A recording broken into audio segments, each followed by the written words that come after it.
La culture en Ariège ne se limite pas au blé et au maïs, non! C'est aussi les infos culturelles de Radio Transparence. Bonjour et bienvenue dans les infos culturelles de Radio Transparence. Aujourd'hui, je suis en compagnie de Julien et Sarah. Bonjour à vous deux. Bonjour. Bonjour. Sarah, tu étais déjà venue nous présenter les colibris de Foix. Et aujourd'hui, tu viens avec Julien, qui lui fait partie des colibris de Mirepoix. C'est assez récent cette installation d'un groupe colibri sur Mirepoix, Julien. Le groupe Colibri a débuté il y a 2 ans. En fait, ça a été initié par l'association Terre d'éveil, une association mirapicienne qui propose des ateliers de connaissance de soi. Et voilà, le groupe est resté un petit peu en sommeil pendant 2 ans. Et donc, il a été décidé de le relancer cette année, donc avec un certain nombre de personnes et des associations qui sont venues se joindre à Terre d'éveil. Vous organisez une première soirée le 10 avril au cinéma de Mirepoix autour d'un film. On a décidé parce que le Colibri national propose des campagnes trimestrielles sur différentes thématiques. Et donc nous suivons la campagne trimestrielle passée qui est sur le thème de l'éducation. Et donc nous proposons un film qui s'appelle « Quels enfants laisserons-nous à la planète ?» et qui est un film sur l'école du Colibri aux Amanins. Les Amanins, donc c'est là que vit Pierre Rabhi. Alors pas qu'il vit, mais qu'il a créé avec Michel Valentin, un ancien industriel. Et c'est un centre agroécologique dans la Drôme où a été créée cette école du Colibri qui propose une pédagogie différente. Sur Mirepoix, le groupe des Colibris, vous êtes combien de personnes actuellement ? Alors actuellement, nous sommes une dizaine de personnes. Il y a 2 associations, essentiellement donc, qui sont Terre d'éveil et Cap Essence, et des individualités qui nous ont rejoints. Et pour travailler sur ce thème de l'éducation, ce thème trimestriel, vous avez également réalisé des micro-trottoirs sur le marché de Mirepoix. Tu veux nous raconter ça ? Tout à fait. Alors moi, je n'étais pas présent lors de ces micro-trottoirs, mais il y a un petit groupe qui a décidé d'interviewer les passants au marché de Mirepoix pour leur demander qu'est-ce qu'était l'école idéale pour eux. Et ces micro-trottoirs seront rediffusés lors du ciné-débat, donc le 10 avril au cinéma de Mirepoix à 19h. Ouais. J'ai envie de me tourner vers Sarah. C'est un peu la même chose que vous aviez proposé avec les Colibris de Foix lorsque vous aviez organisé une soirée au Léo à Foix. Il y avait cette interview des personnes à l'entrée sur le thème de l'école qu'ils verraient bien pour demain. Oui, effectivement, c'est la même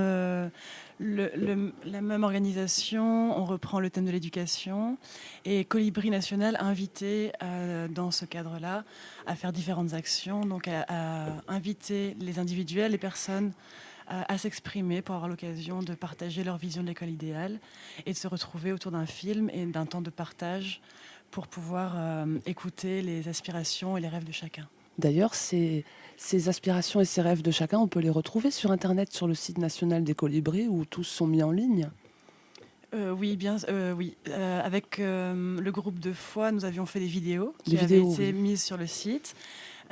Cette fois, avec Mirepoix, ça s'est passé par des enregistrements audio et qu'on va vous faire écouter tout à l'heure. D'accord. En fait, c'est le principe des groupes de Colibris. Chacun réalise un petit peu un interview, un sondage autour de lui pour savoir quelles seraient les aspirations des gens en termes d'éducation pour le coup, là. Oui, tout à fait. Puisque tu es là, tu peux nous dire quelques nouvelles des Colibris de Foix. Vous aviez planté une jardinière. Qu'est-ce qu'elle devient ? C'est pas trop la saison du jardinage, là ? Eh bien, le groupe de Foix a subi des pertes. Il y a plusieurs personnes qui ont déménagé, qui sont parties. Donc là, il est très réduit, il est un petit peu en veille.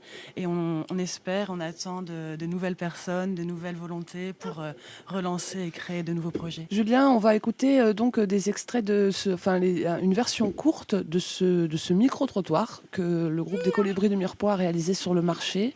Lundi, il y a 2 versions, donc là tu nous proposes d'écouter la version courte parce que la version longue qui sera diffusée lors de la soirée cinéma, elle dure un peu plus longtemps. Oui, et elle sera également disponible sur notre page web de Colibri Mirepoix où on pourra peut-être retrouver les informations. D'accord.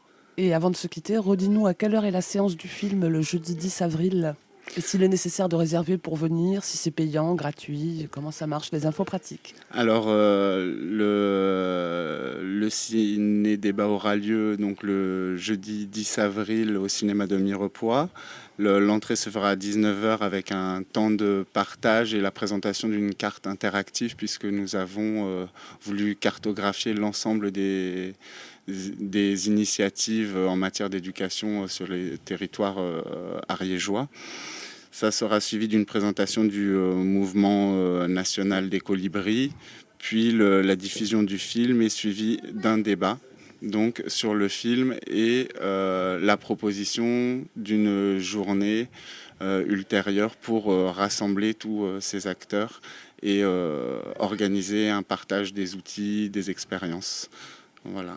Et il est effectivement préférable de réserver à l'avance. Donc, les informations sont disponibles sur le site Colibri Mirepoix 09 et d'appeler au 06 85 81 97 09. Et l'entrée sera de 3 €. Merci Julien, on écoute votre micro-trottoir, alors à bientôt. Bonjour, je vais vous poser une question. Je voudrais savoir pour vous quelle serait l'école idéale. Une école style Montessori où on aide l'enfant à développer ses capacités et non pas lui apprendre comme un forcené ce qu'il doit faire. Voilà. Où les besoins de chacun soient pris en compte et où la personnalité puisse s'épanouir et où chacun puisse être ce qu'il est et être aidé et à partir de là avancer.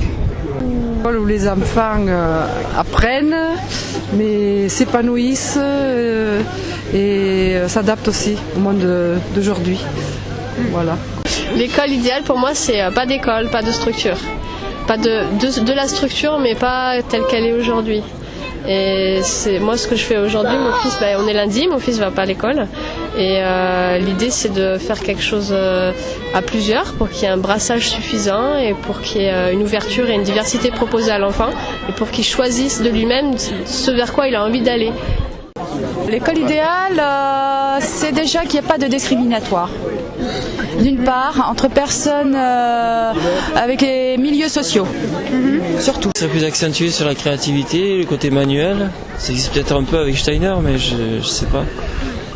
Peut-être avoir un peu plus d'enseignants pour avoir un peu plus de pédagogie, qui soit éviter un peu d'être surchargé. Déjà pas mal. Et puis peut-être des enseignants aussi qui font ça avec cœur plutôt que par sécurité, fonctionnariat, tout ça. On se retrouve à la fin qui débouche sur quelque chose où tout le monde est content. Que l'enfant s'y retrouve, que les parents s'y retrouvent, que la société s'y retrouve. Et que tout le monde puisse trouver sa place. Peut-être ça. Il faut vraiment que je le dise. Je pourrais prendre exemple sur le modèle Steiner. L'école où les enfants seraient bien. Ouais.